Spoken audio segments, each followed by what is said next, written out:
Hi, Paul with Diode Dynamics, taking a look at the tailless turn plus backup module for the Genesis Coupe. This is for any 2013 and up or 10 through 12 with upgraded LED tail lamps. Now, even though you've got those nice LEDs, right next to them you've got incandescent turn signal bulbs. We're going to upgrade those to a modern appearance by making them controlled through the tail lamp. The tail lamp is now going to act as the running light and brake light as well as the turn signal. Then, with the empty turn signal spot, we're going to install some backup light bulbs to double the output of those backup lights. Let's get started. Now, installation will be completely plug and play. Just look behind one of the tail lamps and remove the cover. Take one of your modules, unclip the factory connector, and plug the new module in line. Just goes in one side and clips back into the tail lamp. Then remove the adhesive on the back of the resistor,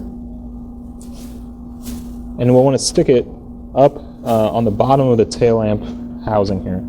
So just hold it firmly in place for a few seconds to get it stick there.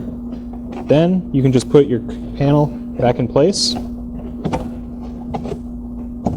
we'll repeat on the other side. Now, if you don't want to add the optional extra backup lights, that'll complete the installation. As you can see, the turn signals still serve as your running lights and your brake lights. But now they also serve as the turn signal. This is a much more modern appearance on the road. If you do want to add some extra backup lights, there will just be 2 extra connections. Let's take a look.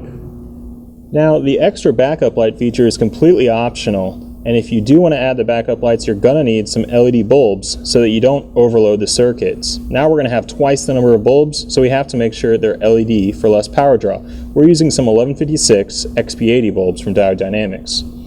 Finally, this is the extra turn signal wire, so we're going to have to connect this to the backup light circuit to power the turn signal as a backup light. So take one of the included T-tap connectors, and we're going to install it on the yellow wire in the module. So we'll do that by just putting the wire in the groove of the metal piece, and then folding that T-tap connector over, and using a pair of pliers to clip it down and make that splice connection. Finally, plug in the connector for your turn signal circuit into the backup light circuit. Remember, we're making this connection in the module. We're not touching any of the factory wiring. Then we're just going to complete it on the other side as well, reinstall the module, and then change out our bulbs for the new LEDs. Let's take a look. Now with the extra backup lights installed, we've got a total of 4 backup lights, and I don't know if you can see in the camera, but this is just insanely bright. A huge upgrade over those 2 factory backup lights. We've also changed the factory ones out for some XP50 LEDs for a nice cool white modern appearance all the way across. And of course, we now have that modern turn signal integrated into our LED tail lamp. The entire installation is completely plug and play and only should take about 10 or 15 minutes. You can find this product at diodedynamics.com or use our dealer locator to find it at a dealer near you. Thanks for watching.